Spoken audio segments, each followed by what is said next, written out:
Voilà, Dieu soit béni. On va pouvoir partager ensemble la parole du Seigneur maintenant.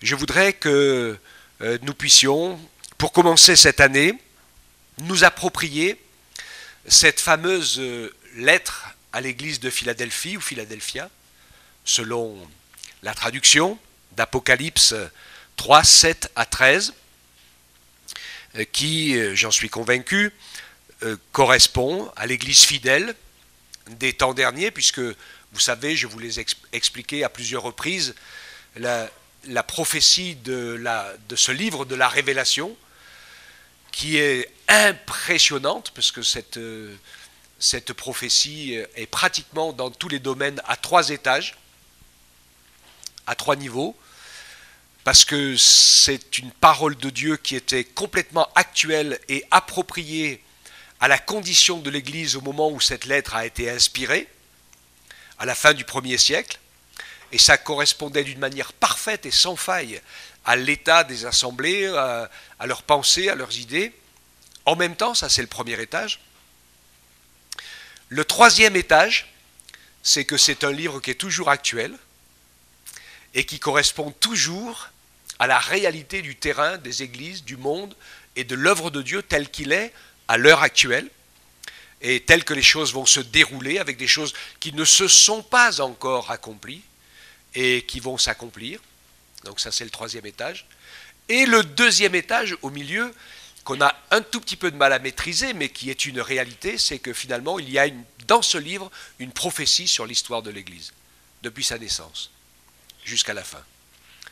Et donc, si on a la possibilité de pouvoir se plonger dans ce livre, particulièrement dans les 7 lettres, quand on les regarde bien, elles correspondent vraiment aux périodes de l'Église, avec le temps de la persécution d'abord, où on a cherché à la tuer. Et la première lettre parle de... Enfin, c'est juste après, la première lettre parle de ne pas perdre son premier amour, parce que ça c'est valable pour tout le monde, hein, de pouvoir être fidèle, mais de devenir religieux, sans s'en rendre compte. Et donc il faut toujours garder la vie. Et la deuxième, c'est la persécution, à outrance. Et c'est ce qu'a vécu la première Église. Et puis, la troisième commence les premières fausses doctrines. Hein, deuxième arme de l'adversaire contre l'Église de Jésus-Christ, les fausses doctrines.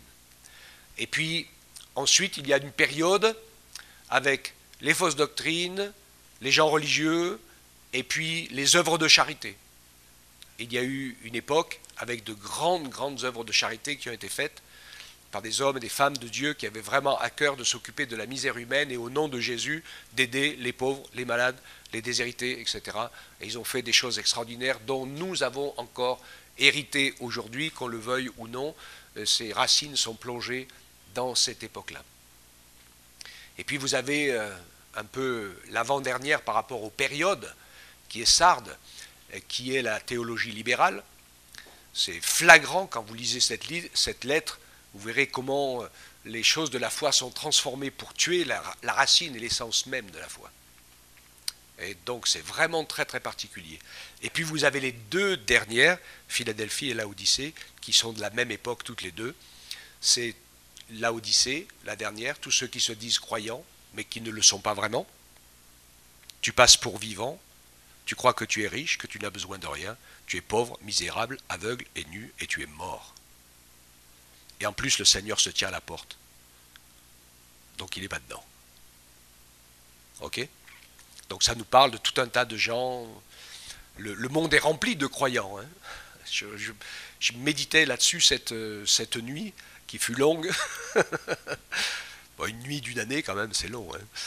Donc, en réfléchissant, je me disais, je voyais un petit peu les choses et ce monde qui se construit dans le vide avec tout un tas de choses, mais finalement il y a une réalité spirituelle, c'est que c'est le prince de ce monde qui a pris le pouvoir depuis longtemps et et on va le voir maintenant, veut imposer sa souveraineté, son royaume, en imitant Dieu au maximum. Ces choses sont en train de se préparer et elles arrivent tout doucement.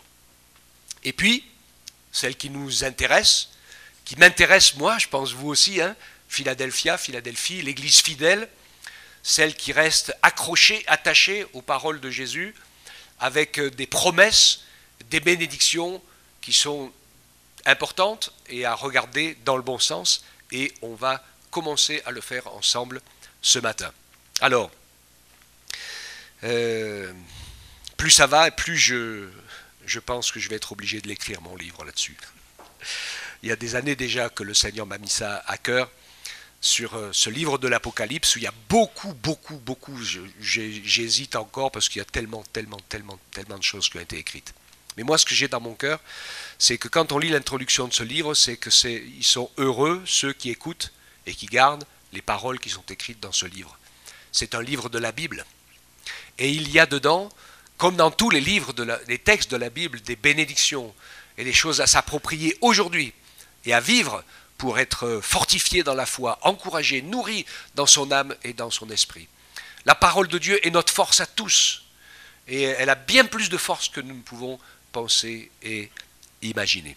Alors, c'est bien sûr Jésus qui parle, l'Esprit Saint qui parle, parfois le Père, il parle au travers des anges.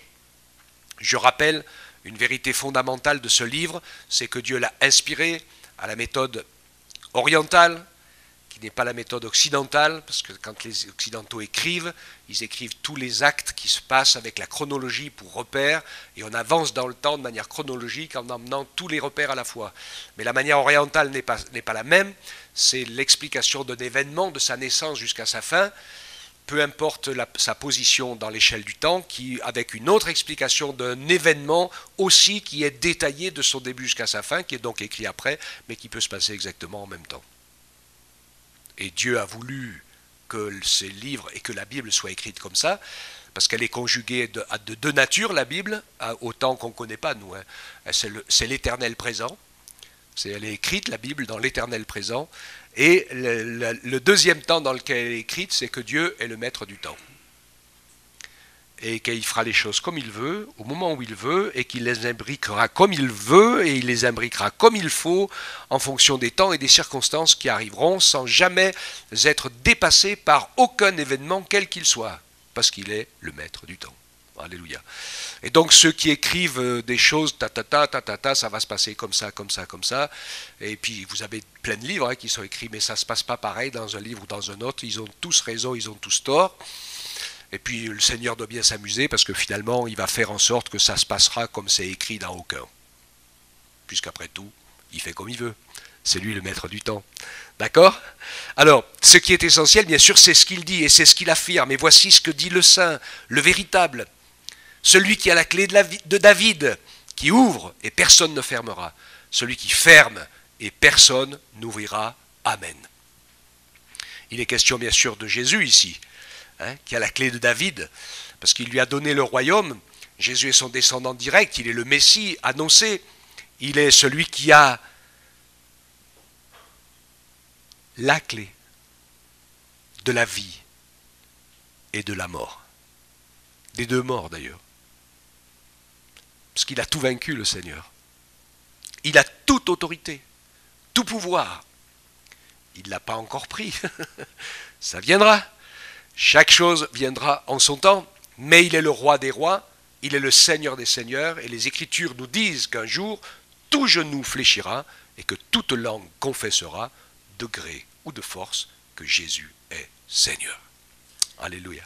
Mais ce qu'il y a de bien, ce qui est formidable, c'est que nous sommes avant-gardistes, il est déjà Seigneur pour nous.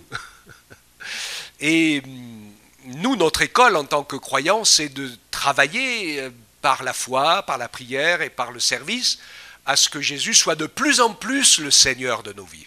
Évidemment, parce qu'on sait que notre chair, notre nature, nos envies, nos idées, pas toujours, mais souvent quand même, elles vont un peu à l'encontre de ce que le Seigneur voudrait, ou alors on ne se rend pas compte vraiment de ce qui se passe et tout. Mais nous avons tellement besoin d'être inspirés. Jésus donc a mis devant nous, devant toi, une porte ouverte. C'est le salut de notre âme et le salut des autres âmes. C'est important de ramener la parole de Dieu à sa place pour que nous puissions ensemble être conscients de ce qui est en train de passer. Nous avons, nous qui connaissons le Seigneur, un privilège extraordinaire parce que nous avons été rachetés et Dieu nous a donné la mission d'être des ambassadeurs pour Christ, pour ce monde perdu, afin qu'au travers de notre témoignage et de notre expérience, nous puissions parler, exprimer et expliquer ce que c'est que d'être sauvé par le Seigneur Jésus. C'est une des choses les plus difficiles, évidemment. Comme disait le chanteur Philippe Dicourou dans un de ses chants, c'est comme si vous expliquiez la lumière les couchers de soleil ou les levées de soleil à un aveugle de naissance. Et quand on explique l'amour de Jésus, la personne de Jésus, on lui parle de quelque chose qu'il n'a jamais vu, qu'il ne ressent pas, qu'il ne comprend pas, et pour qui ça ne veut rien dire. Vous prenez, moi, maintenant, bon, j'ai un tout petit peu d'instruction, hein, mais quelqu'un qui n'a pas été instruit du tout, et puis vous lui montrez un petit truc comme ça, là, il vous dira, c'est mignon ce petit machin, là, avec des lignes, des traits, des points, il y a des points noirs, il y a des points blancs, il y a des petites queues, il y a des petites ailes, il y a des petits parapluies, hein, c'est sympa tout ça. Mais alors, celui qui connaît la musique, lui, il entend déjà la chanson dans son esprit. D'accord ? Et quand on rencontre le Seigneur Jésus, eh c'est exactement la même chose entre ceux qui ne le connaissent pas et ceux qui le connaissent. Maintenant, il n'empêche que le musicien, il y a le musicien de base et puis celui qui est le musicien hors pair. Et en tant que chrétiens, nous, disciples de Jésus, c'est la même chose. Quand nous arrivons, nous sommes des petits bébés. On sait que le Seigneur nous aime, qu'il nous a sauvés, rachetés, mais on a tout à apprendre. Et on a beaucoup, beaucoup, beaucoup de choses à apprendre. Donc Jésus nous a ouvert cette porte. Il n'y a que lui qui pouvait le faire. Il est le seul sauveur et il a été le seul à pouvoir expier nos péchés, nous délivrer de nos péchés, de la condamnation éternelle et de nous ouvrir la porte du ciel. Il est la porte et il est le chemin et il est la vérité et il est la vie. Amen.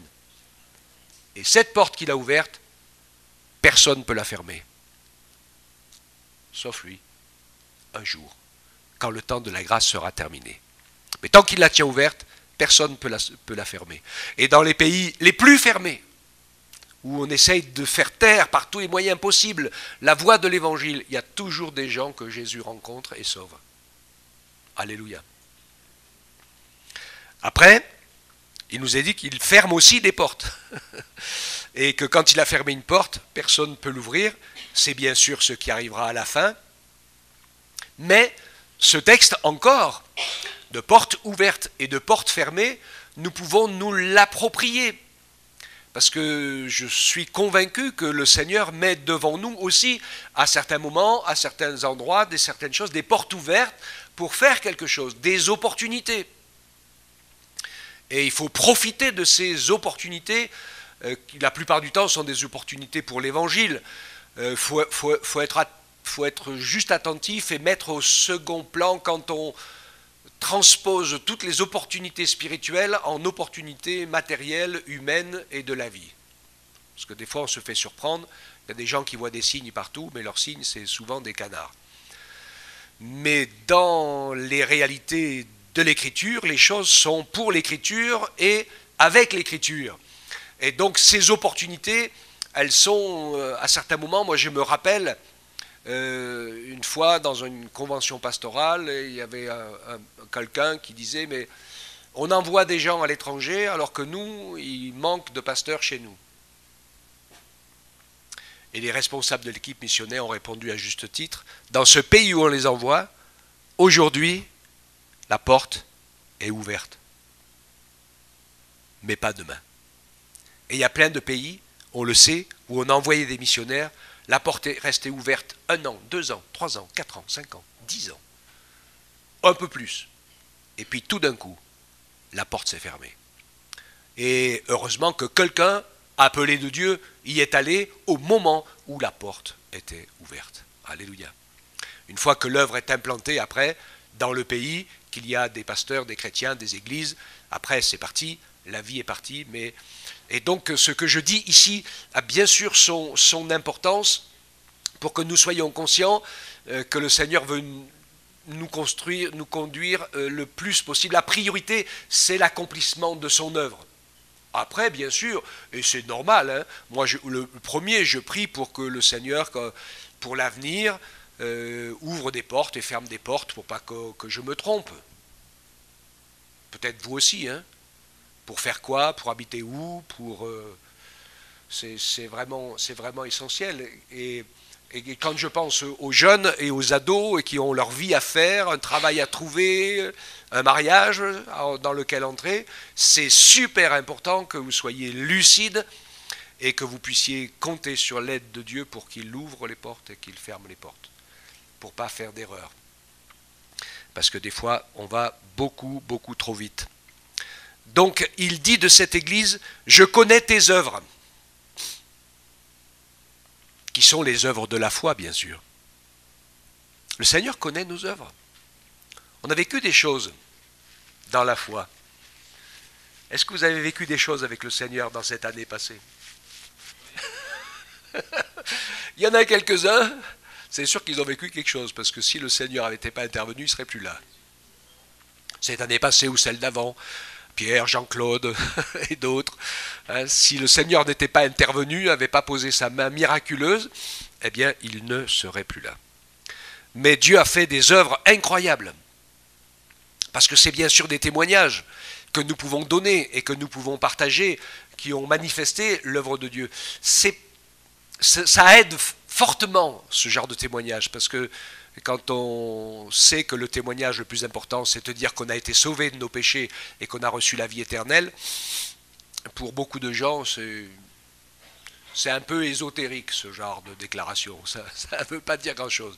Mais quand on a été miraculé, guéri, béni, ou qu'on a vécu quelque chose de particulier, évidemment, ça commence à parler et à dire, oui, il y a vraiment un Dieu qui existe, et notre prière va pour que ça aille plus loin dans le cœur du Seigneur. J'ai mis devant toi une porte ouverte que nul ne peut fermer. Oui, l'évangélisation, l'annonce du message de l'évangile, la manifestation de l'amour de Dieu envers notre prochain pour qu'il connaisse, qu'il entende, qu'il sache qui est Jésus, est toujours possible tant que la porte de la grâce reste ouverte. Alléluia. Et c'est ce que le Seigneur nous dit, n'ayez pas peur, ne vous découragez pas, avancez.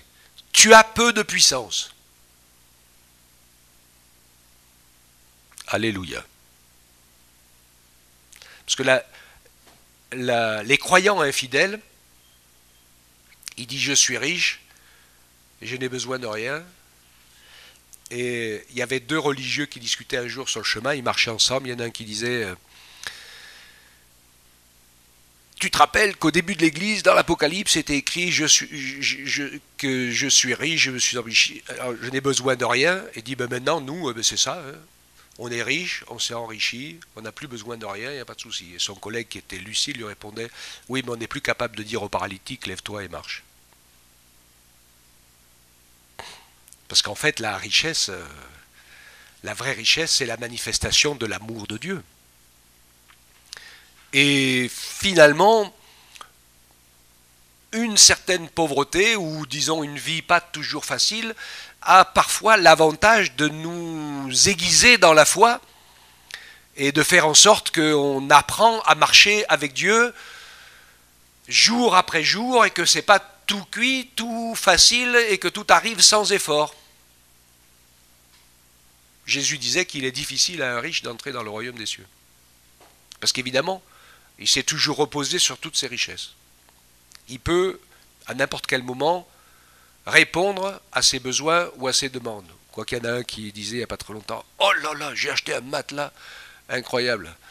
Il m'a expliqué le prix et puis tout ce qu'il y avait, tout ça. Et le sommeil, t'as réussi à l'acheter? Je lui ai répondu « Non, toujours pas. » Parce que même avec un matelas à 1000 €, ça vous achetez, le sommeil, ça ne s'achète pas, hein. Pour celui qui est insomniaque, ça ne le fera pas dormir. Alors, tu as peu de puissance. L'apôtre Paul disait, c'est quand je suis faible que je suis fort. Et je voudrais soulever juste un tout petit détail, c'est que parfois, on se croit aussi des chrétiens forts et puissants, même dans le monde spirituel. Il y en a qui se croient, ils se prennent pour ce qu'ils ne sont pas. Ça ne donne pas un très très bon témoignage. Et de toute façon, dans le domaine surnaturel de Dieu et de la bénédiction de Dieu, aucun d'entre nous ne peut l'inventer, ne peut la faire. Il n'y a que le Saint-Esprit qui est capable de faire l'œuvre de Dieu. Au travers de nous, alléluia, c'est formidable, mais que je sache, aucun d'entre nous n'a en lui la force de ressusciter un mort, de guérir un malade ou de faire quoi que ce soit. Ça n'existe pas en nous, ça appartient à l'Esprit de Dieu, ça appartient à Jésus, c'est lui qui le fait. Amen. Et si nous sommes conscients de nos faiblesses, alors nous sommes conscients de sa force. Si nous perdons conscience de nos faiblesses, nous perdons aussi conscience de sa force. Et c'est pour ça que tant de gens parfois sombrent dans l'orgueil. Tu as peu de puissance, tu as gardé ma parole. Donc ça, c'est bien sûr l'élément clé qui est fondamental pour nous, de nous appuyer sur la parole de Dieu, sur toute la parole de Dieu, et rien que la parole de Dieu.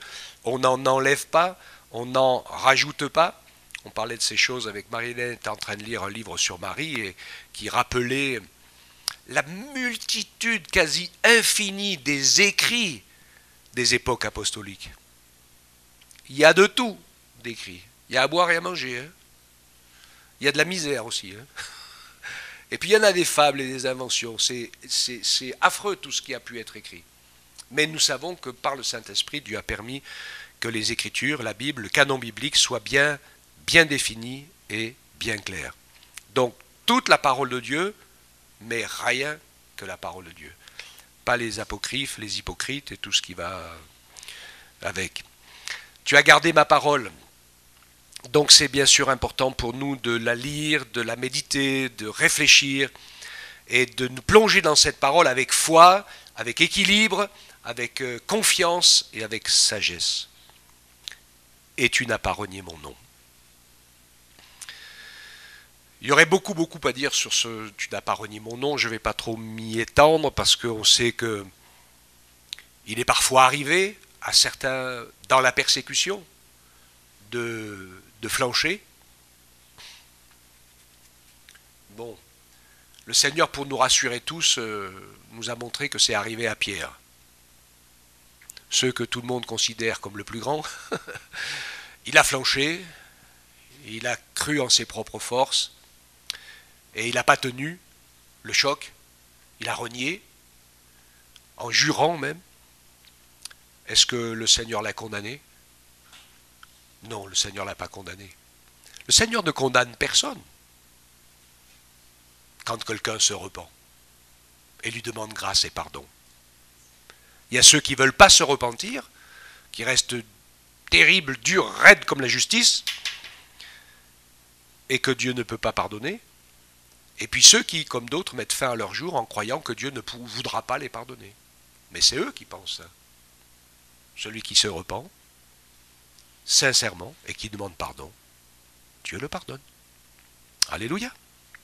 C'est la merveilleuse et extraordinaire nouvelle de l'Évangile. Donc évidemment, nous faisons tout notre possible pour être fidèles au Seigneur, en lui faisant confiance, en lui demandant conseil pour tous les éléments de la vie.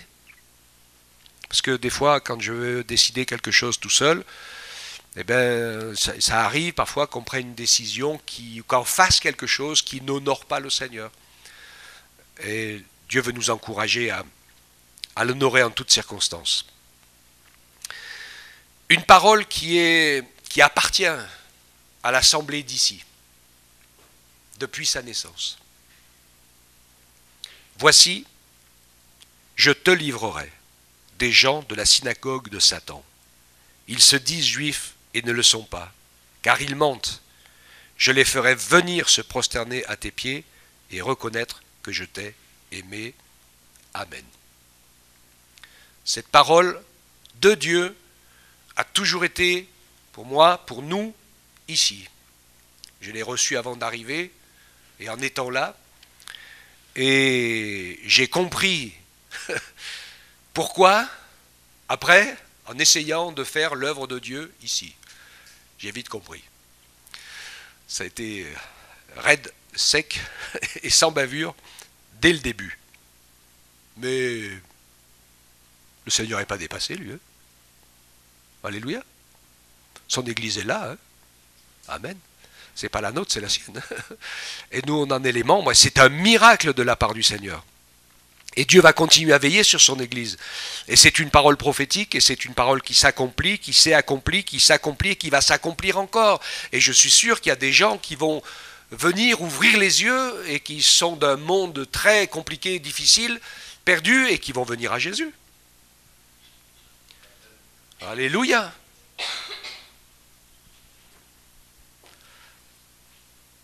Il y en a qui sourient, qui sont heureux, ça fait plaisir. Alléluia. C'est une réalité, c'est une parole de Dieu, et nous voulons... Et donc tous ceux qui ont gardé la parole de Jésus seront gardés, parce que tu as gardé la parole de la persévérance en moi.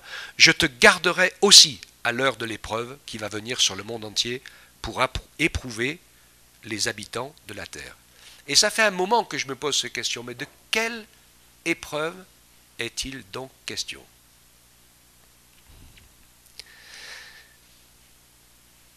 Parce que, humainement, je ne sais pas de quelle pire épreuve l'Église de Jésus-Christ ou les chrétiens pourraient vivre par rapport à ce qu'on a déjà vécu dans les siècles passés.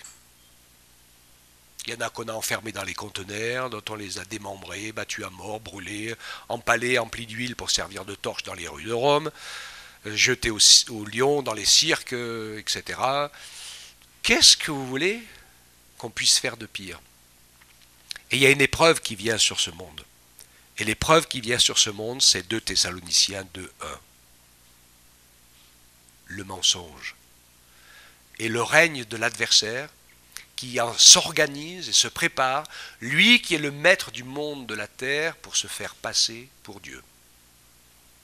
Avec même une imitation de la Trinité. Avec la bête, le faux prophète et l'antichrist. Alors, ce n'est pas le propos pour moi de vous expliquer tout ça en détail ce matin, parce qu'on n'en aurait pas du tout le temps, d'ailleurs, pas même la journée, je pense qu'on n'aurait pas le temps.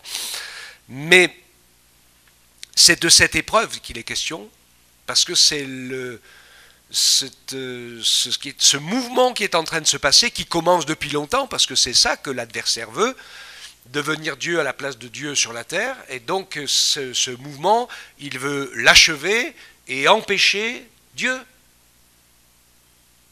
de reprendre sa place et de régner. Est-ce que vous croyez qu'il va y arriver ? On sait bien que non. Et il va aller jusqu'à faire toutes sortes de miracles, jusqu'à essayer de séduire les élus si c'est possible. Et l'épreuve qui vient sur la terre, c'est celle-là. C'est la séduction. Des gens qui ne vont pas se rendre compte entre ce qui est bien, pas bien, et vous avez dans des théologies religieuses comme le New Age par exemple, vous avez, mais toutes les religions sont bonnes, l'hindouisme il a ça aussi, c'est pourvu que il y a de la spiritualité partout, toutes les spiritualités sont bonnes. Mais nous qui avons été sauvés de nos péchés par le Seigneur Jésus, nous savons que toutes les spiritualités sont des œuvres des démons et des ténèbres, de l'ange de lumière, qui se déguise et qui se fait passer pour Dieu jusqu'à faisant, s'il le peut, même des miracles pour faire croire. Combien vous avez de gens, de guérisseurs qui disent « mais c'est Dieu qui m'a donné ce don ». Et quand ils disent ça, ils ne sont pas honnêtes. Parce que ce n'est pas Dieu qui leur a donné, c'est leur grand-père, leur grand-mère, ou quelqu'un de leur famille. Parce que c'est comme ça que se transmettent les esprits qui habitent les gens. D'accord ? Et donc, voyez-vous, ce dessin que je fais de cet état d'esprit de la fin des temps où la pression va augmenter et où la séduction va augmenter et où les êtres humains, quand ils vont regarder les chrétiens évangéliques, ils disent « mais vous êtes des timbrés, vous n'êtes pas en train de vous rendre compte qu'on est en train de faire le paradis sur terre. » Ben, je suis désolé, le paradis, il ne sera jamais sur terre. Il est que au ciel. Avec Jésus. En harmonie en tant qu'épouse avec la Trinité de Dieu, le Père, le Fils et le Saint-Esprit. C'est ça le ciel, le paradis pour l'éternité. Le reste, c'est du mensonge, c'est de la séduction. C'est l'épreuve qui vient sur ce monde pour éprouver tous les habitants de la terre, et cette épreuve, c'est de faire la différence entre ceux qui aiment la vérité et ceux qui ne l'aiment pas. entre ceux pour qui la vérité a plus d'importance que leur propre vie. Ou pas. Quand Dieu parle d'il a envoyé sur certains une puissance d'égarement pour qu'ils croient au mensonge, on va se dire, oh mais c'est terrible ça, parce qu'ils ont pris plaisir à l'injustice. Dieu, il ne condamne pas les gens en disant, toi t'es perdu, toi t'es sauvé, toi je te donne un esprit de mensonge, toi je te donne un esprit de vérité, c'est pas comme ça que ça passe. C'est parce que ça arrive naturellement sur les gens qui prennent plaisir à l'injustice. Ils ont, comment dirais-je, ils se sont fait un Dieu à leur image, c'est ça que je voulais dire par rapport à cette nuit, à la vision, à la compréhension. Il y a beaucoup de croyants, en fait, ils se fabriquent un Dieu à leur image.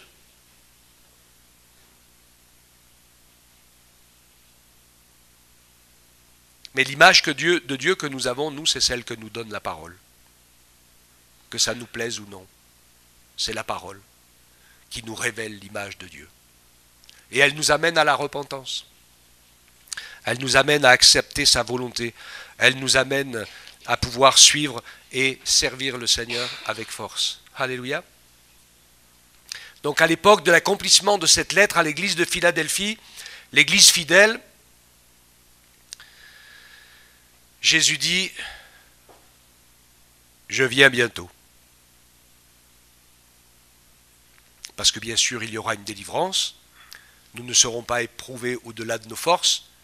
Mais c'est déjà facile pour nous aujourd'hui de voir un certain nombre de choses qu'on essaie de nous faire avaler comme des belles et bonnes choses dans ce monde nouveau dont nous savons que ce n'est que les œuvres des ténèbres. Donc tu as tenu ferme. Nous avons tenu ferme dans la foi, dans la parole de Dieu. Nous tenons ferme dans la confiance en Jésus. Alléluia. Et nous tenons ferme dans notre engagement dans l'œuvre que Dieu, dans les œuvres que Dieu a préparées d'avance pour chacun d'entre nous. L'adversité, l'épreuve, le malin, les frères et sœurs, tout le monde, même le pasteur, des fois, tout sera à l'œuvre pour vous empêcher de faire ce que Dieu a décidé que vous fassiez. Mais faites ce que Dieu vous a montré que vous devez faire, sans vous laisser arrêter, avec amour, avec simplicité, avec foi, et surtout envers le dehors, parce que c'est le monde perdu du dehors qui a besoin de voir l'œuvre de Dieu. Nous, des fois, c'est un peu difficile au milieu de nous, parce qu'en fait, on se comporte comme des gens trop nourris. On a quelques indigestions de temps en temps. On ne court pas assez dehors pour évangéliser le monde perdu. Donc, ce que tu as, tiens-le, afin que personne ne prenne ta couronne. Alléluia, le Seigneur nous a donné une couronne. Parce que nous sommes des filles et des fils de rois. Alléluia, en général, les fils et les filles de rois, ils ont une couronne. Personne ne prenne ta couronne. C'est impressionnant, hein, parce que pour le Seigneur, nous sommes déjà couronnés. On chantait ce chant à la fin de mon voyage, je serai couronné, parce que c'est comme ça dans la parole de Dieu. Hein. Et le Seigneur ne couronnera que les humbles, pas les orgueilleux. Hein. C'est la couronne de l'humilité, la couronne de l'amour et la couronne du pardon, qui sont les trois éléments de la nature même de Dieu. C'est pour ça que Dieu est couronné, parce qu'il a la couronne de l'amour, la couronne de l'humilité et la couronne du pardon.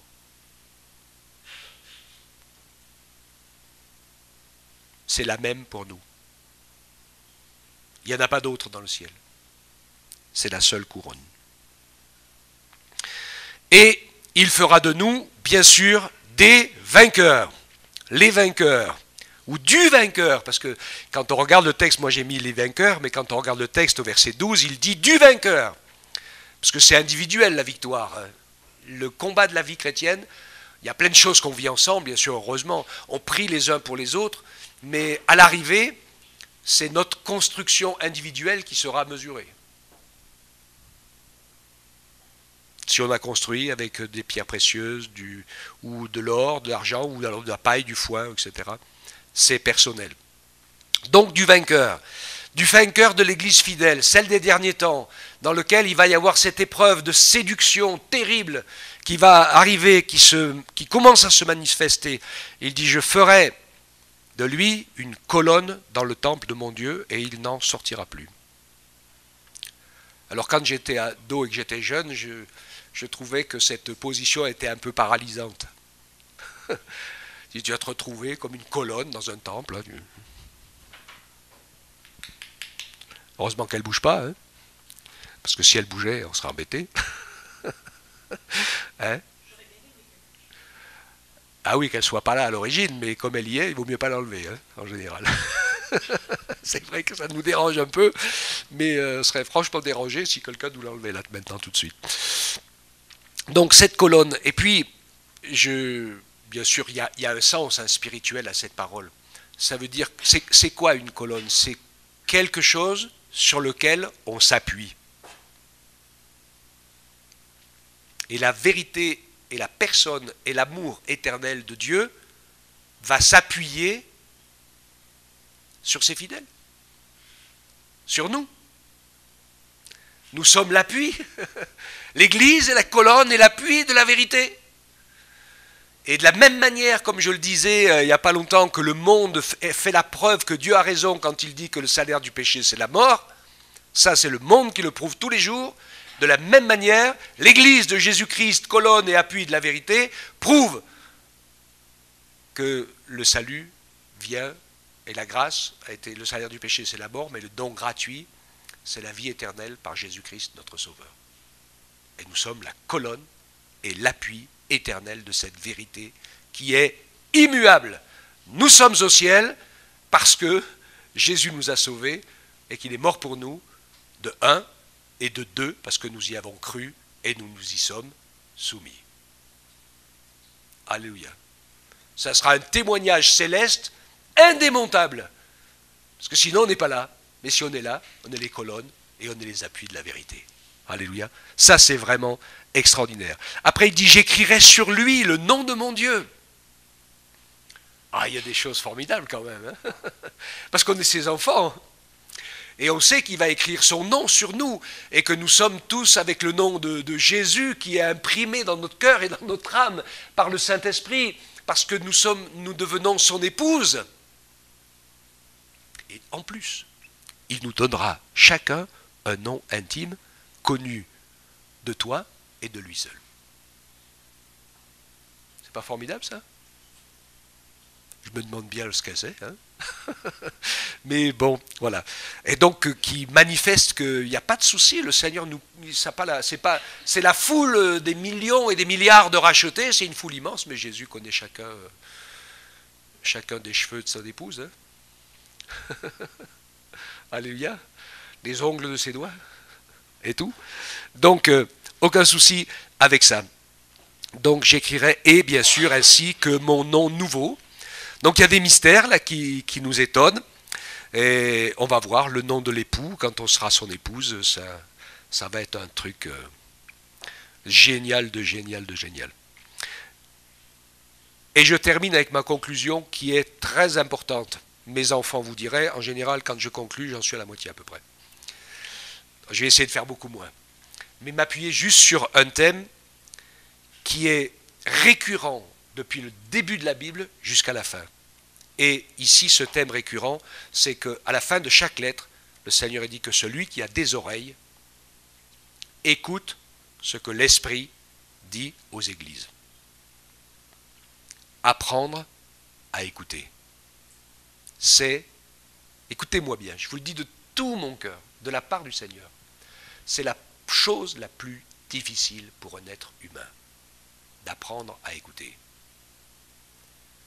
Parce que souvent on s'écoute soi, mais on écoute en soi que les mauvaises choses.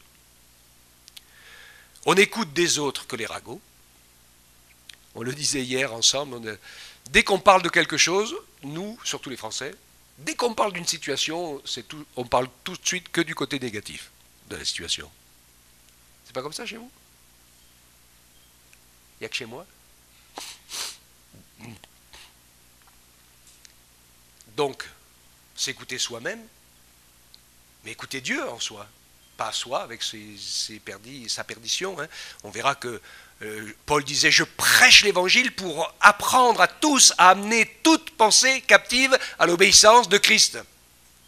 Parce que si tu amènes tes pensées captives à l'obéissance de Christ, tu vas construire une vie solide et heureuse. Mais si c'est tes pensées qui te promènent, eh ben mon pauvre, t'es pas sorti de l'auberge. Hein. Ça va être compliqué. Hein.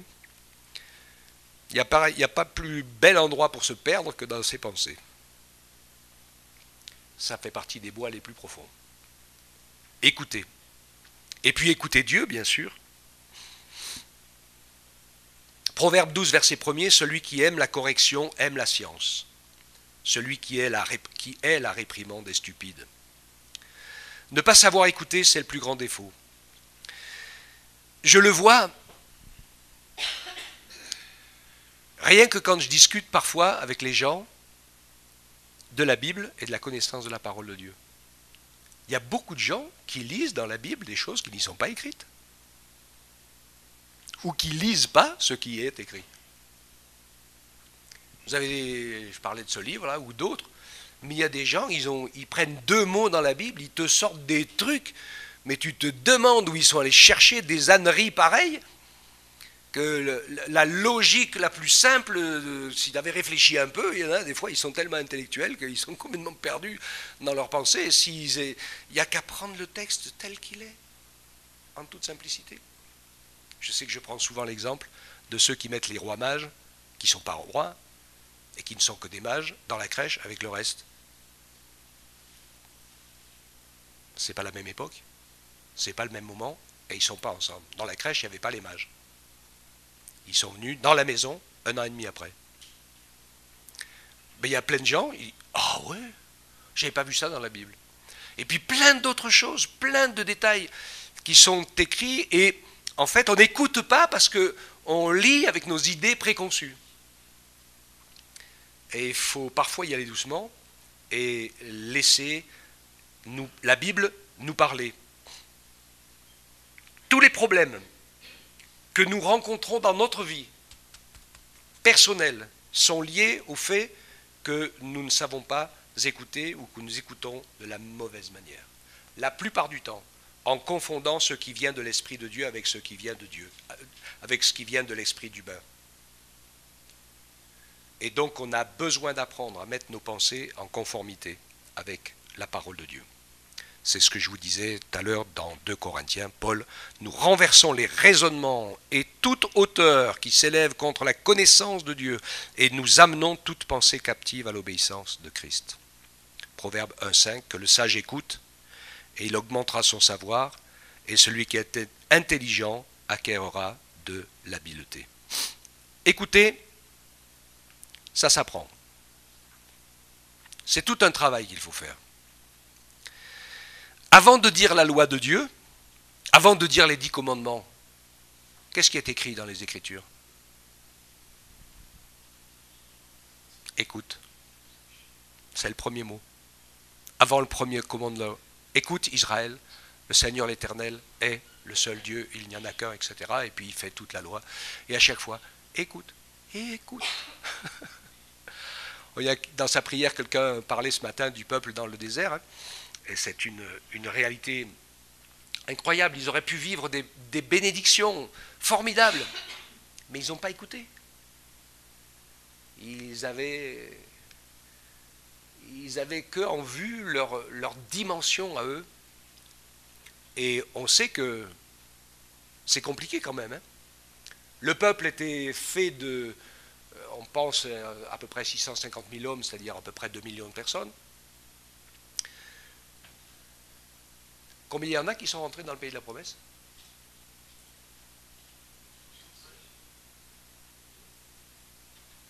2. Josué et Caleb. Même Moïse, il n'a pas réussi.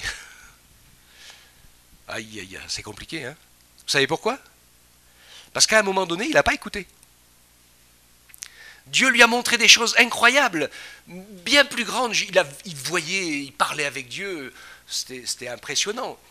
Et Dieu a fait avec lui une rencontre extraordinaire sur la montagne et dans le feu. Et là, c'est la rencontre avec le Père. Dieu le Père, dans son autorité, sa souveraineté. Puis, il est conduit avec son bâton à faire une deuxième rencontre dans le désert. Il n'a sûrement pas saisi ou vu. Le peuple était assoiffé, tout le monde murmurait. Ils ont passé leur temps à murmurer de toute façon. Comme c'était des bons Français, les Israélites dans le désert. Et Dieu lui a dit, là il a écouté, il lui a dit, tu vas et tu frapperas le rocher. Et du rocher, il sortira de l'eau. Et là, il rencontre Christ. Celui qui est frappé à mort à la croix, de qui l'eau coule pour donner la vie à tous ceux qui s'abreuvent à lui. Alléluia. Et qu'est-ce qui lui manque comme rencontre? Il lui manque la rencontre avec l'Esprit. Et la rencontre avec l'Esprit, qui est délicat, sensible, comme une colombe, Dieu lui dit, tu vas vers le rocher et tu parleras au rocher. Parce que le Saint-Esprit, c'est la parole, c'est le don de la parole, c'est la sensibilité, c'est la douceur, c'est l'amour, c'est la tendresse. Et qu'est-ce qu'il a fait, Moïse? Excédé, il a frappé le rocher. Et de cet acte-là a découlé le fait que la porte de l'entrée à Canaan lui a été définitivement fermée. Malgré tout, ses pleurs, ses supplications et ses gémissements, non. Il n'est pas question, ça ne remet pas en question le salut ou quoi que ce soit, il n'y a pas de souci avec ça. Mais Dieu démontre que sa parole, c'est incroyable, il y a tout, et qu'il faut qu'on soit attentif. Et qu'il y a des moments où le Seigneur met devant nous des œuvres qui sont préparées d'avance, et sur certaines œuvres qui sont préparées d'avance, si tu n'y vas pas maintenant, la prochaine fois, c'est trop tard. Ça, je vous ai raconté, quand j'avais une visite à l'hôpital à faire, et puis on m'a dit, va visiter la personne, j'ai dit, bon, j'irai après-demain, et puis après-demain, hein. Le lendemain, j'ai reçu un coup de téléphone, mais c'est pas la peine d'aller la voir, la personne, elle est morte. J'ai pas su écouter. Parce que si j'avais écouté, depuis j'essaye de me précipiter quand je peux quand même. Hein? Donc, à moins que ce soit déjà quelqu'un de chrétien, converti, en fin de vie, voilà, les choses sont pas tout à fait pareilles. Mais dans les circonstances quand même, quand c'est des gens nouveaux ou autres, quand c'est des choses particulières, et que le Seigneur te dit vas-y, eh bien il faut y aller. Hein. Voilà, ça, plein d'autres choses qui sont comme ça, à l'écoute. Donc, bien sûr, ça s'apprend. Écoutez la voix de Jésus. J'aime beaucoup ces versets de Jean 18, 37, quand il est à la fin, Pilate lui parle, il dit, tu es donc roi. Jean 18, 37, Jésus lui répondit, tu le dis, je suis roi. Je suis né et je suis venu dans le monde pour rendre témoignage à la vérité. Quiconque est de la vérité, écoute ma voix. Alléluia. Seigneur, c'est vraiment ma prière. Je veux être de la vérité. Je veux être dans la vérité. Je veux vivre dans la vérité parce que je sais que c'est la clé pour écouter ta voix. Les brebis entendent la voix. Elles suivent Jésus dans Jean 10, 4 parce qu'elles connaissent sa voix. Elles ne suivront pas un étranger, elles fuiront loin de lui parce qu'elles ne connaissent pas la voix des étrangers.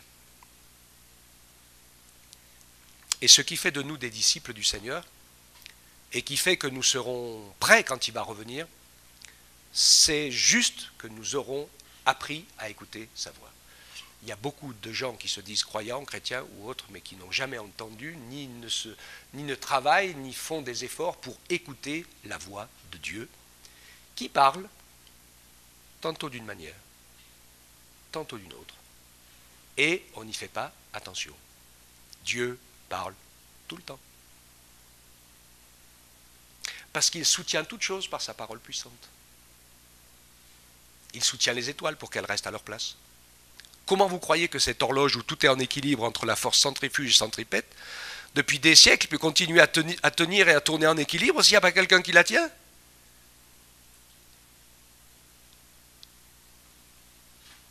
Il veille au millimètre. Sur chaque chose. Et quand il dit que même les cheveux de notre tête sont comptés, c'est sûr. Il n'y a pas un microbe de détail qui lui échappe. Aucun. C'est rassurant quand même. Donc évidemment, nous avons du boulot pour apprendre à écouter sa voix. Moi le premier, c'est sûr. Hein, mais voilà, c'est vraiment notre prière, c'est vraiment ma prière. Et je pense que le Seigneur va nous y aider, il va nous encourager, et il va faire en sorte que nous pouvons, oui, dire, je connais la voix de Jésus, et Jésus connaît aussi ma voix. Et c'est pour ça que le Seigneur Jésus, quand il nous prendra, quand il reviendra, nous qui serons prêts, eh bien, il dira qu'il nous connaît. Et puis il y en a qui ont été des grands religieux, des grands croyants du monde, et Jésus leur dira, je ne vous connais pas. D'accord ? Les deux sont là. Et donc toute cette différence, cette grande épreuve qui vient sur le monde, c'est que le monde va se laisser séduire, comme il le fait de plus en plus, en prenant le diable pour Dieu, dans tout un tas de choses et d'affaires. Mais nous connaissons Jésus. Nous savons qui il est, nous savons où il est, nous savons ce qu'il va faire, nous nous attendons à lui, et tant qu'il fait jour, Seigneur, inspire-nous, pour que nous puissions te servir, accomplir les œuvres que tu as préparées d'avance, pour qu'on rate pas trop de wagons quand même, au fur et à mesure qu'on avance dans le Seigneur. Père, pardonne-nous pour les wagons qu'on a ratés, les carrefours où on n'était pas au bon moment, au bon endroit, on n'a pas vu, on n'a pas compris, on n'a pas saisi. Fais-nous grâce. Alléluia, il nous donne grâce. Et il nous fait grâce, le Seigneur. Et il a vraiment besoin de nous faire grâce. Hein. Des fois, soyons humbles et sachons que nous avons vraiment besoin de sa grâce. Mais que le Seigneur se plaît à nous faire grâce. Donc ne soyons pas découragés dans la foi en disant « Oh, je suis trop petit, misérable, finalement j'y arrive jamais, j'y arriverai pas. » Non, non, ne pensez pas ça. Ne pensez pas ça. Même il y a des gens, des fois, ils ont passé des années, la moitié, les trois quarts de leur vie pour un défi qu'ils ont pratiquement jamais réussi à vaincre. Et puis un jour, par la grâce de Dieu, le Seigneur leur a donné la victoire. Alléluia. Donc ne te décourage pas. Ne baisse jamais les bras. Tu connais la voix de Jésus, Jésus connaît ta voix. Et on sait qu'on est là, non pas dans le chemin de la séduction, mais dans le chemin de la vérité, dans le chemin de l'amour, dans le chemin de la droiture, dans le chemin de la vie éternelle. Le reste, la terre et ses convoitises, tout ça, ça passera, ça restera de côté, mais ceux qui connaissent le Seigneur, qui l'aiment et qui le suivent, demeureront éternellement. Amen. Seigneur, on te bénit. Tu es vraiment incroyable dans ton amour, dans ta sagesse, dans ta puissance, dans ton œuvre, dans ton salut, dans ton action. En toutes choses, Seigneur, nous ne pouvons être que bouleversés, impressionnés, voire presque renversés par la beauté et la grandeur de ta personne, pour qui tu es, pour ce que tu fais. Seigneur, merci de nous aider à ne pas être séduits par tous ces faux dieux de ce monde, mais que nous puissions réaliser qu'il n'y a qu'un seul vrai Dieu, que nous ne nous inventions pas un Dieu à notre image de ce qui nous plaît, ou de ce qu'on a envie, ou de ce qu'on voudrait voir, faire ou être, mais qu'on connaisse le seul vrai Dieu, l'esprit de la croix, l'esprit de la vie éternelle, du salut, de celui qui guérit les malades et qui fait revivre même ceux qui sont morts. Alléluia. Tout pouvoir sont en toi. Donne-nous cette force de pouvoir vivre chaque jour avec toi dans cette confiance, dans cette simplicité, dans cette grâce que tu nous fais. Nous n'avons rien à prouver, nous n'avons rien à mériter. Nous avons juste à apprendre à vivre dans la grâce et à ton écoute. Aide-moi, aide-nous à t'écouter de mieux en mieux, de plus en plus. Rends-nous sensibles à tout ce qui sort de toi, Seigneur. Alléluia. Car l'homme ne vit pas de pain seulement, mais de toute parole qui sort de la bouche de Dieu. Merci pour cette merveilleuse journée encore dans ta présence. Merci de bénir tous nos frères et nos sœurs et ceux qui vont le devenir. Seigneur, merci de nous aider cette année à pouvoir amener des âmes au salut en grand nombre, pour que tu puisses encore remplir ces places dans ton ciel. Il y a de la place dans ta maison pour l'univers entier. Alléluia, Seigneur. Merci pour tes bienfaits. Nos cœurs sont remplis de louanges et de reconnaissance. Que ton beau nom soit glorifié, Père, au nom de Jésus. Amen. Amen. Alléluia.